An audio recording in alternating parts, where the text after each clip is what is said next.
CFTC regulated spot margin trading is now live on Kraken Pro. Trade with up to 10 times leverage, long or short. Your crypto as collateral. The conviction was always there. Now the platform is too. Unleash your trading potential. Download Kraken Pro on the App Store or Google Play. Spot margin trading involves substantial risk of loss and is not suitable for everyone. Leverage magnifies gains and losses. View NinjaTrader disclosures for more information on brokerage services. Geographic restrictions apply. Terms apply. This is Peter.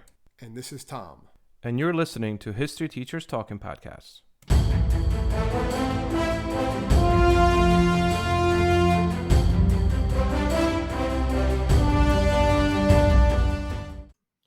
All right, welcome back to the podcast. This is Peter Zablocki and Thomas Reska. And today we're going to kind of do something a little different for you guys. But we thought it would be prudent to share this with you. We are going to be talking about the probably greatest invasion, at least the largest land and sea invasion, right? Right. Land to sea. Of Normandy, commonly known as the D-Day invasion from June 6th, 1944. And what makes this one a special episode, right, Tom, is that we're going to kind of hear about it from the horse's mouth. We had the ability to... Primary source. Yes, to actually interview a D-Day veteran. So, there's not many of those guys alive. And I actually had to fly solo that day because Tom was in a hospital. How you doing, by the way? I'm all right. I'm okay. But we'll see what the outcome is later on. But I'm okay. Non-COVID related. Non-COVID related. Yeah, it's more like stress related. I guess. Yeah. Body's falling apart. That's how we're going to get old. That's what happens. Old age. Yeah, but Tom's fine. But anyway, so I had to fly solo that day when I interviewed our guest, Mr. Al Sipple, who is nearly 94 years old. But so literally when I was interviewing him, you were in a hospital. So it's kind of you were there in spirit. Yeah, I'm in the hospital for something like, whatever. And then this guy fought in D-Day. Like, it's just like, oh, yeah. It was funny because he was telling me too. He's like, I like to do my own things. The other day a tree fell in my yard, so I cleaned it up, and I'm on my own lawn. And I'm like, well, that's people of that generation. I mean, that's people of what they call the greatest generation. Yeah. They were like kids during the Great Depression, or and then they go and fight World War II. They come back and they're like they're the parents of the baby boomers. So that's why they have that moniker, that nickname. And I remember my grandfather was one too. We'll get into this, I'm sure, at some point. My grandfather was in World War II, and I remember hearing the stories. Kind of what gave me my passion for history. And the fact that some of these people are still alive today that fought in this battle. And he fought in the battle. Like, if all the kids that are listening to this podcast, or the younger students are listening to this podcast, they play those like Call of Duty games and whatnot. And a lot of times they start with like a D-Day, especially the World War II version. They start like a D-Day type invasion. Or they're watching Saving Private Ryan. It was just on the other day on TNT, Saving Private Ryan. And it's the same thing. Like, this guy was actually there. So he's telling his first, you can't get any more firsthand than this. So he's describing it. And he's you said he's 94, but he's sharp. He knows what he remembers things. And I guess that has to be the case. Like, if you live through something like this, it's going to seem like it's yesterday, because how can it not? How can it not? Yeah. And Mr. Sipple did tell me, during the interview, he said, I wouldn't want to do this again ever, but I'm glad I was there to do it. There was a total of 16 million American veterans that fought in World War II, right? 16 million or so American soldiers in World War II.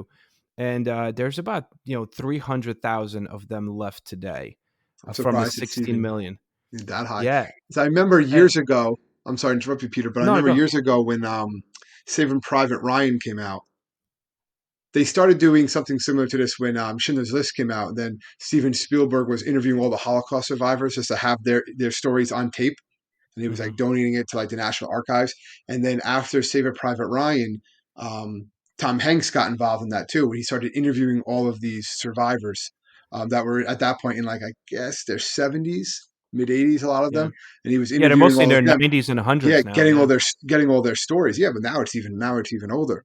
I believe the year before, so 2019, 2018 was the last year the Pearl Harbor survivors met because there just isn't enough left anymore to meet. Yeah. And actually, they We'll said talk for about that. D-Day survivors, and for D-Day survivors, the last year was the 75th anniversary of D-Day, and there was only 30 American D-Day veterans to show up at that. Normandy, yeah, when they have the In Normandy, which is the lowest it's ever been. And when I spoke to Mr. Sipple about it, he did mention to me that he's like, I just couldn't travel. He goes, I'm getting up there, and I didn't feel healthy enough to travel. So obviously only 30 showed up. I'm sure there's a lot more out there, but yeah. Statistics according to National World War II Museum, which I've actually been to, New Orleans, it's an awesome place. Mr. Sipple was very excited because he's like, my name is in there. But anyway, according to the National World War II Museum, 294 World War II veterans will die each day or have died each day in 2020. And there is now a little caveat to this, an asterisk that says this does not account for COVID-related deaths. So Yeah, there's it's about just from 300 die each day of veterans that fought in this war. yeah. I mean, they're up in age, unfortunately, and that's what happens. And it's a part of history that I guess it's more. You and I are at a certain age. We grew up, at least myself or people in our generation more so, that our grandparents fought in World War II. Like you had that, Yep. Yep. you had that sort of thing. And I guess our parents or my father was in Vietnam, but Yep. which is something we have to talk about one day. Peter P. We He's should telling me we should do a podcast. he's no, no, he's telling me more and more about it, This like all took the you time. 6 minutes. And Took you 6 minutes, Tom. and like these letters are keeps on coming in, and I'm like, Dad, why do you have like combat? He's like, I don't want to talk about it. I'm like, what is going on here? Like Yeah. he used to always tell us that he had nothing to do with it, and now it's like more and more that he had quite a bit to do with that. But I don't want to get into that now. It's just like crazy. But I think you should probably interview your dad. That's my guess. Yeah. I know. But like this stuff comes to my parents' house once in a while. I'm just my mom's like, oh, you got some mail, some randomly. And I'm going through. I'm like, why does it say you were like you're a combat veteran? He's like, I'm like, wait. You said you just wrote checks. What's going on? So I don't know. But I But mean, yeah, that's a word a lot of people don't want to talk about. And yeah, they even talk about here, you guys will hear in a interview, Mr. Sipple is saying that he never really talked about it it. until No, he they went don't. to a doctor's office, and he like picked up a newspaper, and the newspaper said that a lot of the younger generation doesn't really know what D-Day is, and they don't really know much about World War II. And he was like, you know what, heck with this, like I'm going to share my story, and that's kind of what prompted him to share the story. And he actually initially shared his story with me when I was working on a World War II book that I have coming out next year. And that's why kind of Good plug, Peter. well, it is. um, but anyway, but for that reason, I kind of, I knew him from that. So I asked him if it would be okay to interview him for our podcast. And he said, sure. And well, so he's like, yeah, I'll stop by. So I met him at a local museum in my hometown. And, this was this past weekend. So again, just so we're on the same page, the audio I tried to clean up as much as I could, but because of COVID, I made sure we stayed in an open space. It was kind of like doors were open. He's wearing a mask, so we're apart The audio in is that what it is, sense. but you can hear You everything. could totally hear him. Yeah, you could totally You hear everything. definitely It's just you can definitely get the gist that of what he's talking about. You can absolutely. get his passion for what he's talking about. You can really understand how still like he remembers this, even though it was over 75 years ago, as if it was yesterday, as if this is Yep. him talking a couple days after D-Day, describing what he experienced. Yep. So let's before we kind of share our interview, which Tom unfortunately was in the hospital for. Okay, we're gonna keep on bringing that up, huh? Well, I just feel bad for you, man. All right. Let's talk about D-Day itself, right? Let's Right. Mr. Sipple kind of starts off his story when he heard about Pearl Harbor, and he's 16 and he's like, that's it, quit school, enlisting, which is very common, right? Yeah, At very the common. time. And then as soon as he turns 17, he gets activated, and well, you hear his story, but he winds up on D-Day, Omaha Beach, first wave, on June 6th. I mean, he's the guy actually in a Higgins boat, what you see in the movies all the time. Where the ramp opens up and all the soldiers come out and there's machine guns just shooting at them, German machine guns. He was on that Higgins boat. He was the operator of that. Yes, What do you call it? I mean, for those What do you call it? younger Ramp. The the ramp. ramp, yeah. Yeah. Yeah, so imagine if these younger people who are listening to this podcast, You're 17, 18 years old. This is how old he was. And you're charging towards a beach being held by Nazis. And you know about the Nazis, the Germans, Hitler. Yeah. This is the Atlantic Wall. This is Fortress Europe. You're heading towards it over choppy seas. And you're seeing planes fly by. You're hearing explosions right and left. You're seeing other ones of these boats getting destroyed. The machine gun fire is bouncing off of the front of your boat. And then they're saying, all right, lower the ramp and then run towards where those machine guns are shooting at you. Yeah. Go. And that's what they're doing. And they use, you do it. They do it because this was something that, and it's hard. I know this might sound, it's not corny, but I guess it sounds corny when you come in. Like, these guys are heroes, and yet they refuse, and they don't call themselves heroes. You know what I mean? Like, you Yeah. always have that. Yeah. You always have that saying there, and but it definitely is. That's what they are. I mean, you talk about movies, you talk about the video games. This is the history's greatest conflict. This is the biggest battle, right? In history's greatest conflict. Everything that was going into the planning of D-Day. That's, again, future podcast, right? Just the planning itself of D-Day, Yeah. because it happened June 6th, but I know Pete, and a lot of other people. It was supposed to happen June 5th. It happened. It rained too much. So they had to delay it, and they didn't know how much longer they could delay it because all this espionage and trying to make the Germans think it was going to be someplace else, not at Normandy. So they wouldn't release those, have as much defenses there as Yep. because they didn't know. No one knew. Remember, Eisenhower writes 2 letters. One that how it was a success, and one was his resignation letter. Saying that he accepts blame for the failed invasion. Yep. Yeah, he wrote 2 letters before the actual invasion. Yeah. Like, he was ready. It was 50-50 for him. I mean, he's bringing an entire armada into mainland Europe to open up a new front. Yeah.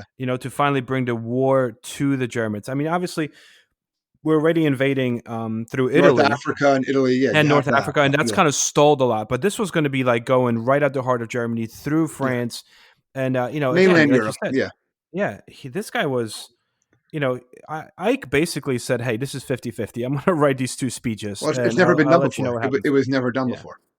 Yep. So they crossed the English Channel, right? Eventually, from Mr. Sipple is going to talk about that, but the night from June 5th to June 6th, 1944, and as Tom mentioned, it was supposed to be June 5th, but it delayed it. And shortly after midnight, actually, the 2 American divisions, the 82nd and 101st Airborne Division, were dropped and parachuted in behind enemy lines to cut cords, take bridges, just get the invasion. Anything to stall. Some of the groundwork put together. Yeah, an idea was to stall any German reinforcements. So once the surprise came and they arrived at Normandy Beach, if these guys did their job, these paratroopers, and cut the lines, then there would be no way to communicate and get more reinforcements from the Germans to come into the beach. So after that, it's pretty much history. I mean, once they get on the beach, the Allies just advanced through France, and heavy fighting, heavy casualties, but they just keep on coming. That's basically what they just keep on coming. They progress up the beachhead, and then they establish it. And once it's established, that's it. They're not losing it. There's no way that they're going to be driven back into the English Channel after that. Yeah, because of the bravery of Mr. Stipple, what we're going to be hearing soon. Yeah. Yep. We should also mention the fact that this wasn't like one landing and done. This is just 7 days. You know what I mean? To try to secure this beach. And it wasn't just one beach. You had Omaha, Utah, Juneau, Sword, Gold. Those are all the beaches that the Americans, British, and Australians and Canadians were all invading. Yep. One thing that Mr. Sipple did not mention in this interview, but he mentioned me before, is that if you see any pictures from Omaha Beach from the first wave, he goes, "You can't believe that those are pictures from the first wave." And I said, "Why, Mr. Sipple?" And he goes, "Because they were all dead." And then he just went really quiet. And I was like, "Oh, those first guys, as soon as that ramp opened, they had no shot." Crazy. Well, I guess without further ado, here's the interview for our podcast with a D-Day veteran, Mr. Sipple. Right, Main Street School. Yeah. And then from there, did you wind up going to any of that, or did you go straight into the service? From there, I went. Richie Ziegler and I quit school. Richie Ziegler from Cedar Lake, and we quit school, and he found out about a project that the government was running where they paid you to go to school. So we went to a machinist school up in Phillipsburg to do this. And when I graduated there, I got a job in stapling machines in Rockaway.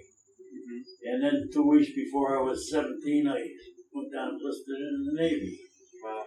And then after I turned 17, they activated me. And I only had 5 weeks of boot camp up in Sampson, New York, up on Seneca Lake, on the north end of Seneca Lake, up by Geneva, New York. And usually Navy boot camp was 10 to 12 weeks, but they pushed us to rush it. 5 weeks, and they gave us a 14-day leave. We went back up, and they gave us an aptitude test. And the guy called me in. He said, well, "What do you want to do?" He said, "You got high marks in your aptitude test." He said, "What do you want to do in the Navy?" I said, "Well, I was working as a machinist. I'd like to go to machinist for that." So he said, "Well, we're looking for aerial gunners." And he said, "With the marks you got, I could guarantee if you wanted to go to aerial gunnery school, that with the marks you got, you would go there." So I said, "All right, put me down for that." So we went back. We went back to the barracks, and about 2 days later, an officer came in. He said, everybody, pack up your gear, be down in front of the barracks in an hour. The truck's going to pick you up and take you to the station." So we went down there in the snow, and we stood, and they came and got us and took us to the station to New York, and marched us up to Pier 92. That was all after his aptitude. I don't know what aptitude means, but anyhow. Yeah, have a seat, by the way. A lot of baloney. A lot of baloney. And anyhow, we marched us up to Pier 92, and the Queen Mary was tied up to Pier 90. And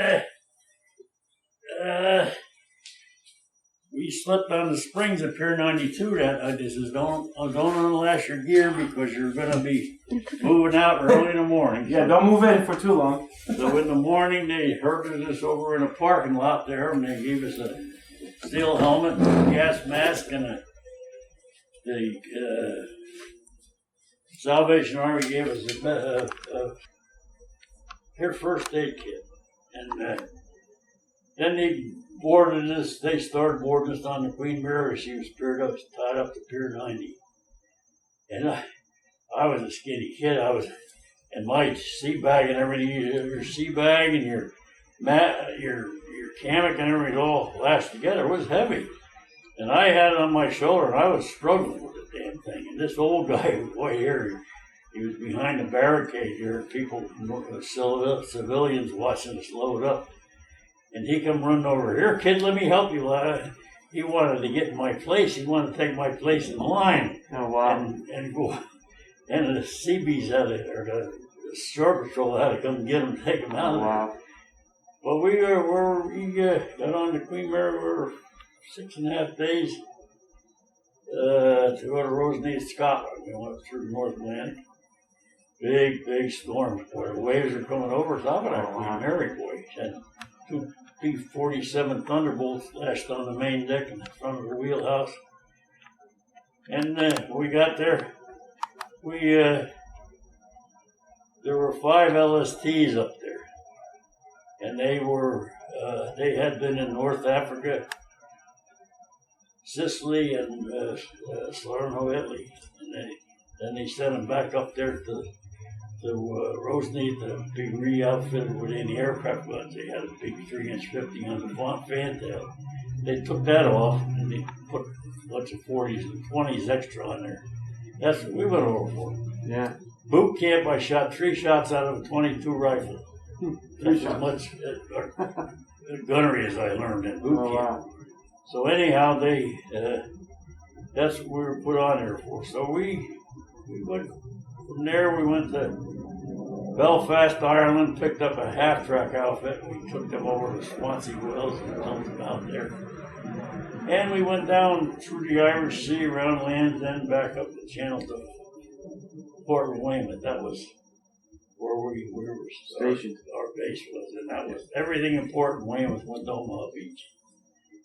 And we'd go out on maneuvers, and they'd put up balloons, and that's we learned to teach.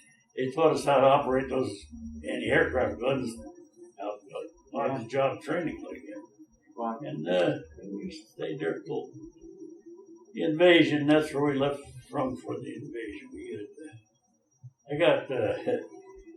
We had an air raid there about 5-6 days before the invasion. Germans go over, drop bombs, and they sent bombers over high, and they dropped bombs. One landed so close to our boat, it pushed it sideways in the water. And our general quarters horn was going off, and I threw my legs out of the rack to get out. About the time the bomb hit, boy, it threw me against the bulkhead on the other side. And I just grabbed my dungarees and my helmet, and up the ladder I went with bare feet on those pipes. That sucker hurts, but I didn't even feel it. And got up there on my gun, and they 20 millimeter has a 3-man crew. They got the gunner, they got a trunnion operator to crank it up and down, and they got a loader. And so anyhow, there's a cable that's fastened to the bottom. It goes over a pulley and goes on the bolt, and you jack up on it to pull a bolt open so the loader can put the magazine on there. And anyhow, in the excitement and everything, I was scared. And I didn't put the cable over the pulley, I put it over the trigger. And you got a lot of strength when you're scared. I busted the trigger off the gun. So, man. This bomber came in low, twin engine Hinkle. I could see the pilot, the co-pilot, and the bombardier, and I could have shot him, but I couldn't shoot the gun. So we saw them drop stuff. We hit the deck. Wow. And we thought they dropped bombs and no explosion, so we thought we were lucky they dropped no bombs. What they did was drop mines. And the next week, our Liberty boat was coming back from the beach when the raid started, and they had 2 LCT guys on there. LCTs didn't have a small boat to take them in, and LSTs, Higgins boats used to pick them up. Yeah. So we had a work detail, and we had to go to the Ancon to get supplies. And we were tied on the same buoy, RLST, and Jack Schofield from Denville. He was on the 347. He had to be on the other one, tied to the same buoy, and they dropped the mines on the port side of his LST. And we went around. We were going to deliver those 2 guys to their LCT and then go get our supplies. And we went around with a fantail of the LST. Come up on the port side there, and we hit one of those mines. The boat was Higgins Boat, blew it to pieces. And there was a lot of activity in the harbor with boats running all over the place. So boat right there right away, quick the fishes out of the water. The coxswain and the motor machinist and the ramp operator, they got the Purple Heart. I got a bottle of liniment to rub on my sore spots. Oh, man. And I was only a 17-year-old kid, so I really shouldn't have been there. But anyhow,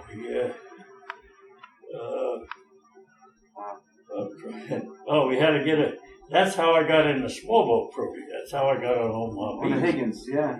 And because we had to get another Higgins boat from the harbor master, and all our LSTs all our Higgins boats had LST 373 painted on them, but this one we had a big diamond on it. Yeah, so we had one odd boat, and so they needed a crew, so they wanted volunteers, so I volunteered for it. So I got as a ramp operator on a Higgins boat. So when we left Portland, Weymouth, got about halfway across, that big storm came, and they sent a patrol boat out to chase us back. So they wouldn't let us in the harbor because they had rough waters, right? Take away the submarine screens, and they was afraid a sub would sneak in under one of those landing craft and get in the harbor. So anchored us out in the bay. So we had left one line, Corvette there to guard us against submarine attack. So we got a notice from the beach that they had mail for the men we had on there. They hadn't gotten their mail in a long time. So it was rough, boy, I'm telling you. Oh, man. And the captain said, he says, too dangerous to go in there. He says, are any volunteers? So I volunteered, and a couple other guys volunteered. So we went in, when we got to the opening in the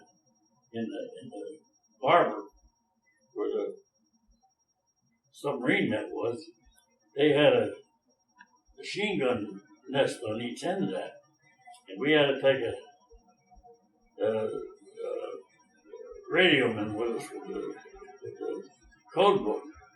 And he had to have, when they realized there was something out there, they put the light on you and they send you a message by code, and you got to give them the right answer, or they chop you up with a machine gun. They didn't mess around with limeys.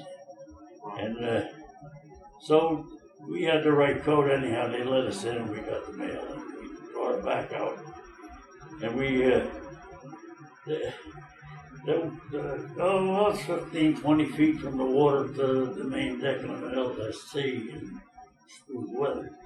But we were in that boat. They were throwing down heaving lines and we're tying on the mail bags. And one minute you were 20 feet down, next minute you were up at level with the deck. If you ever got your arm caught in a doggone heaving line and ripped your arm over and went down, you know. But anyhow, we got that over. Next day we left over to France. And they anchored us about 8 miles outside the 88 flyer. And we unloaded all our heavy equipment on Rhino board tanks. LSD carried about 19 German tanks. Then they have an elevator in front goes up to the main deck and carry several half tracks up there. Patrol cars and jeeps and ambulances and stuff, small artillery. And anyhow, we unloaded all that stuff. Jack Schofield, when they were unloading, it was rough. Big waves coming and everything else, and So this is the eve before D-Day, right? Well, this is the morning. D-Day, morning off. Well, during the night. Yeah, between the 5th and the 6th. Yeah.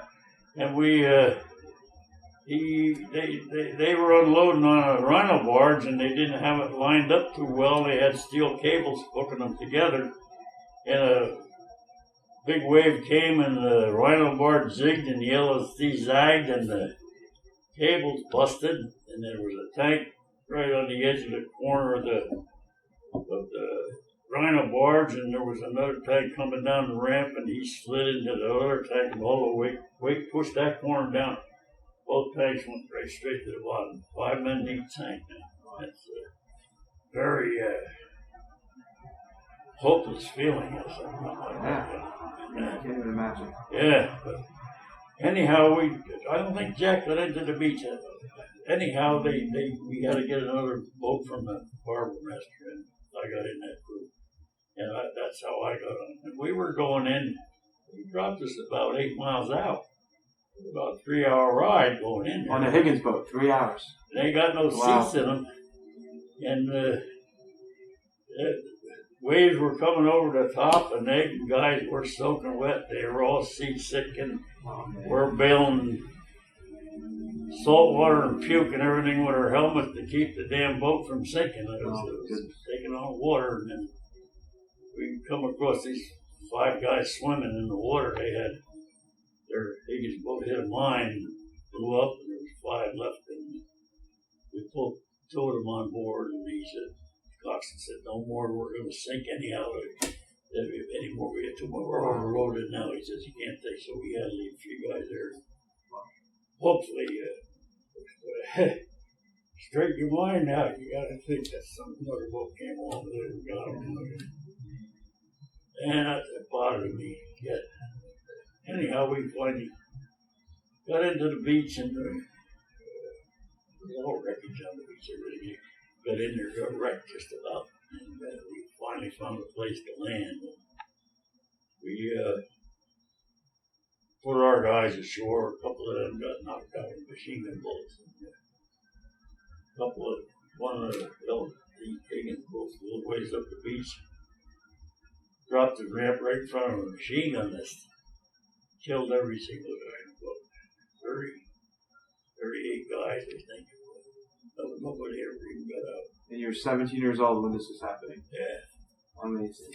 And further up the beach, the same thing happened to another Higgins boat. But when they got digging through the heap of dead bodies in the afternoon, they found a live guy down there yet. He was shot 4 times. He was still alive, and they took him out to a hospital ship, and he lived.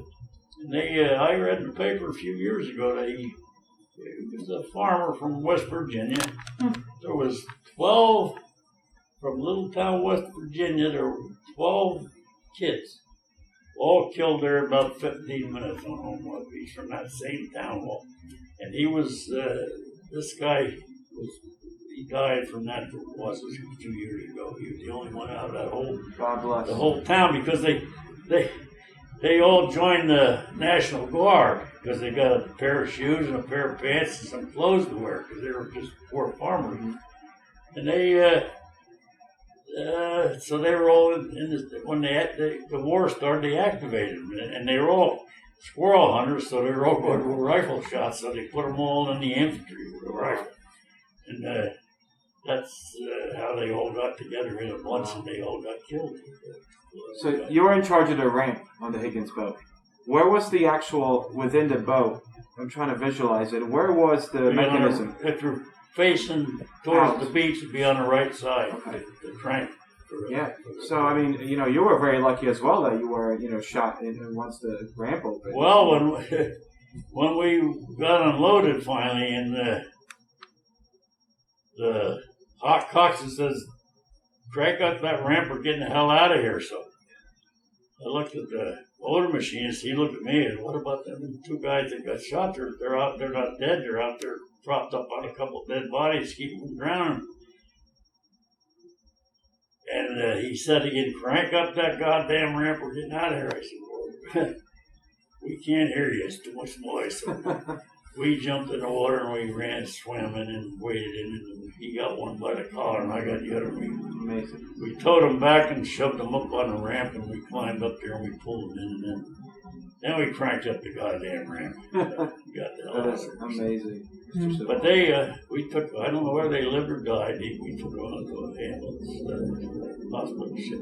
And then it took you forever to get out of there, I assume. We were one of the few boats that did get out of there. Yeah. One piece, nobody ever got out of there at that time in the day, that morning. And we laid out, and the LST-6 was the only LST that landed on Omaha Beach that day. Bob Wilkins from Indian Lake was on there. He was same age as us. And they took in a hospital unit. Dr. Bertha was a young surgeon in that hospital. Dr. Bertha from Wharton. And they got around 2 o'clock in the afternoon, and we had to back them up. And boy, there were still a couple of war battalions up there that they hadn't knocked out yet, and they were dropping mortars all around that LST-6. They were going off like popcorn, and never hit them with a single one. They had a lot of shrapnel, but they never hit them with a shell. Amazing. But they got in there and they got the tent set up, and they got the hospital unit set up on the hill there about 6 o'clock at night. And we laid out and wait for orders from the heavy cruiser Augusta. She was the flagship for all the amphibious.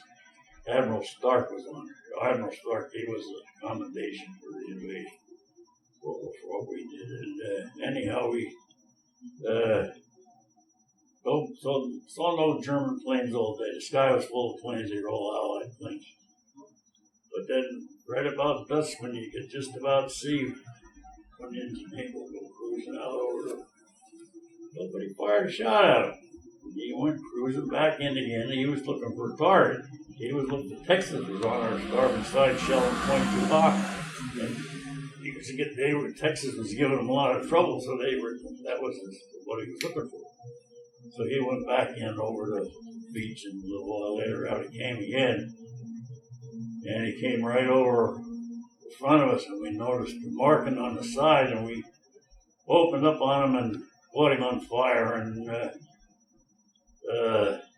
side door opened up, and this guy dove out there head first. He was on fire from his head to his toes.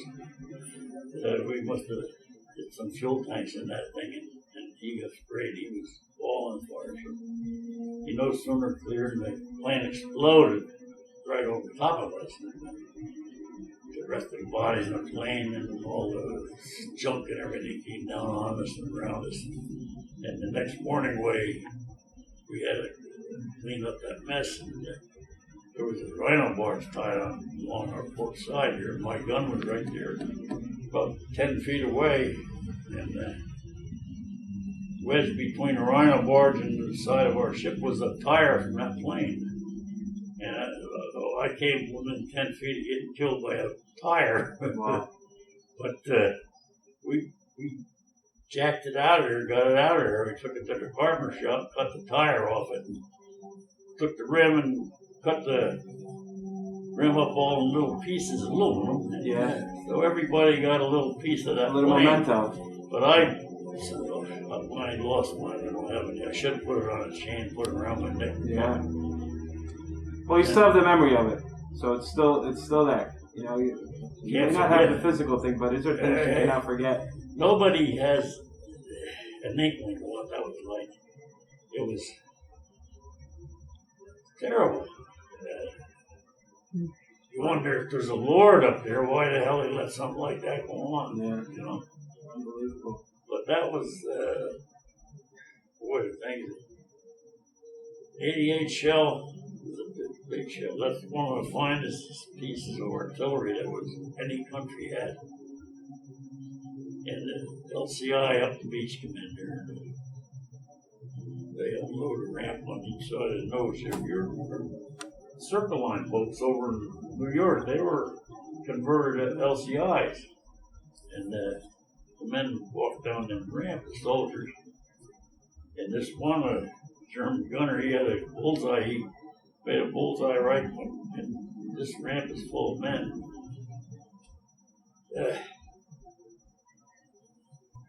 Turn a human body into stew meat.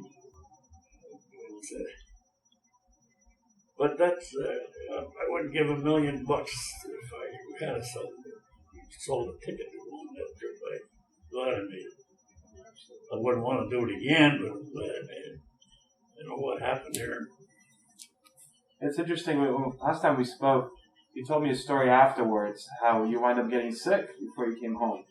That sounded pretty scary. Oh, well, didn't you say you couldn't feel your legs? It was like when we came back to this country, they gave us a month's leave. Mm-hmm. We took that LST we made about 19 trips across the channel. One trip up the Seine River to Rouen, France, with a tank outfit, and then the LST-6 hit a mine and sank on the way back. And Bob Wilkins was on that LST-6. And then they were finished with us. They sent us back up to Roseney, Scotland, and I got the picture home. We recommissioned that into the British Navy, gave it to the Limeys. And then they put us in a truck and trucked us down to Glasgow, Scotland, put us on a train for Liverpool, England. And we got on the USS Mount Vernon, was the old SS Camden. Troop ships carrying a lot of wounded and veterans. And we spent Christmas Eve 44 in the middle of the Atlantic Ocean. Best food I ever ate in my life, man. We had turkey, chicken, candy, cigars, ice cream, anything you wanted. Potatoes and gravy, boy, I'm telling you, really, really fed us. Must have been good. You still remember it all these years. Well, we got into New York and they turned the PA system on. You could see cars going along the road. Over there, everything was blacked out. Mm-hmm. The cars had the top of the lights blacked out, I think, but you could still. Yes. Anyhow, that was something to see that. And they turned the PA system on, and they were playing rum and Coca-Cola and one meatball. They were the dance craze in this country at that time. Over in England, there was the Hokey Pokey and the Lambeth Walk in London at that time. That was the dance craze over there. But anyhow, we got a month's leave, and then we had to report back to Norfolk, Virginia. About 134 guys on that LSD. I ever saw one guy from that LSD. It was Jim Sickles, James Flannery Sickles. He hated his name Flannery. I call him Flannery all the time. And they sent us to Fort Pierce, Florida, for small boat training again. So we got down there. I said, Jim, I got blew up on them things. I don't want to go farther than the goddamn small boat. So we went in the mess hall, and they had a advertisement on a bulletin board there. They were looking for volunteers for extra hazardous and prolonged duty outside of continental limits. So I said, let's go down tomorrow to the office and see what that's all about. So we did, and they were looking for volunteers for amphibious scouts and raiders and underwater demolition. So we decided we'd go on amphibious scouts. That was a little more complicated. And so we took the test. I passed it and he failed. So they took him in underwater demolition. They took me in amphibious scouts. So I trained with them down there.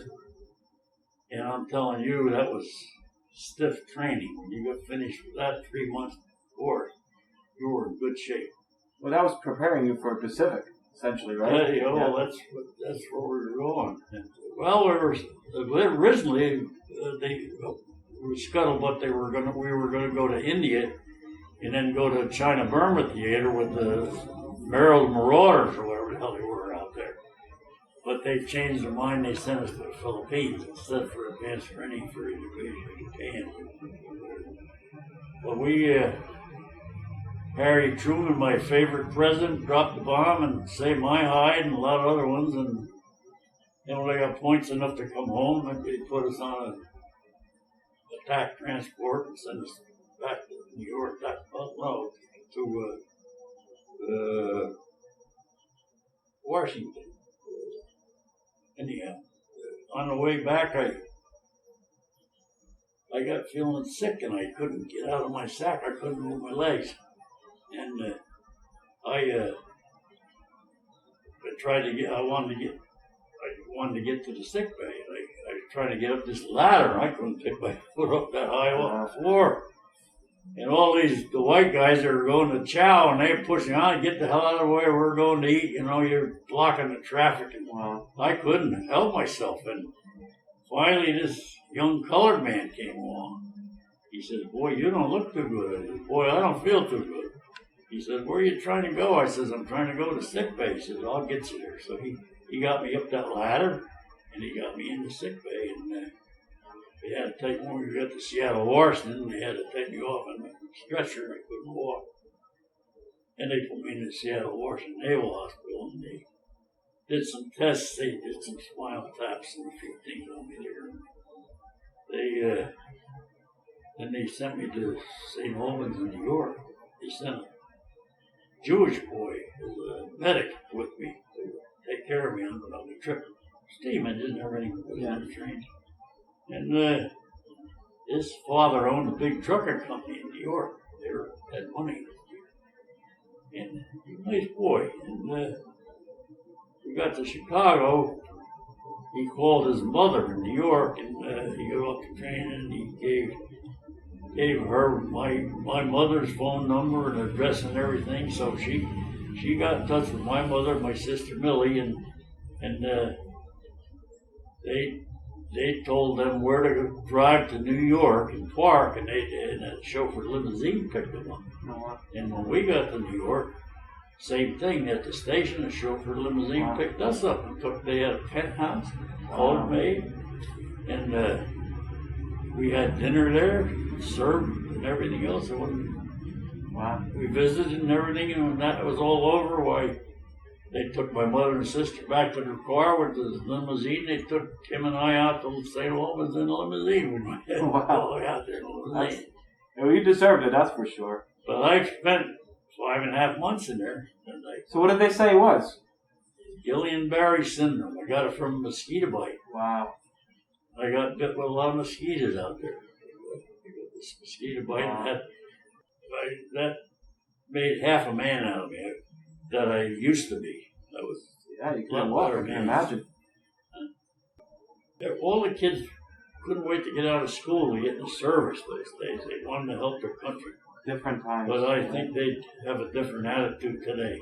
Terrible thing to say, terrible thing for somebody to see, because you got to think about the rest of your life. Yeah.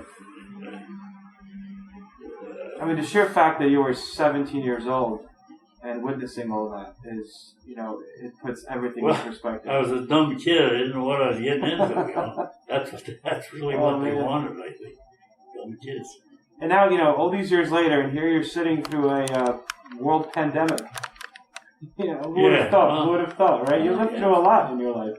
Yeah. What are your thoughts about this pandemic? I don't know. Sometimes I think it's a political thing. You can't take a chance. Yeah. Well, you are now 90. How old are you now? Well, I'll be 94 in 3 months. God bless you. Yeah, I'm going to make and you drive. You're in better shape than I am, and I'm 38. Well, you don't see the handful of pills I take every day either. I do a lot of pill swallowing, but no, I do everything. I had a big walnut tree fall in my pond. I got that all out myself, and I'm fixing the wall up, the stone wall out there, and I cut my grass. I do everything myself, but I gotta do it. Some days I just get lazy and look at it and say, "To hell with it." I'm too tired. But I keep the place looking pretty good. And you have to keep busy, right?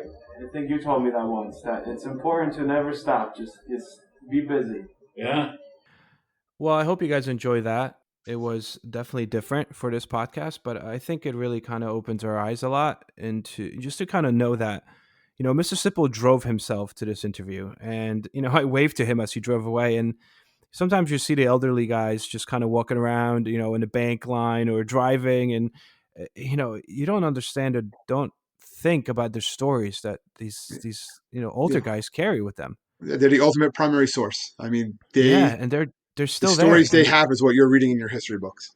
Exactly, and they're still there. And for that, I think we just want to say that if you guys know a veteran or see a veteran, you should definitely thank them for for their service, and always challenge your assumptions. Never judge a book by its cover.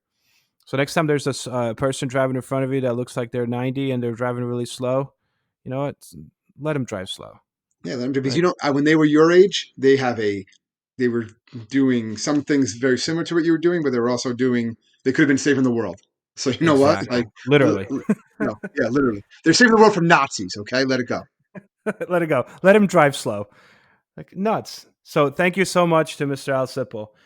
Tom, you wanted to make one little announcement before we go for this week? I just want to say that if we do have to announce our Twitter page, the History Teacher Talking Twitter page.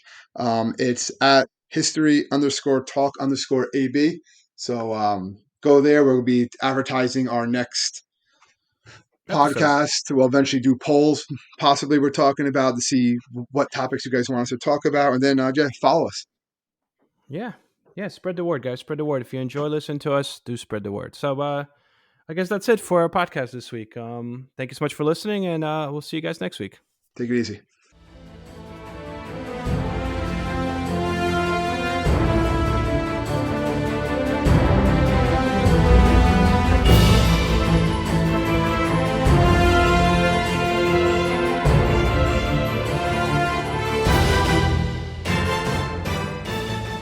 I hope everyone enjoyed our podcast, and if you would like to email us, you can do so at historyteacherspodcast@gmail.com.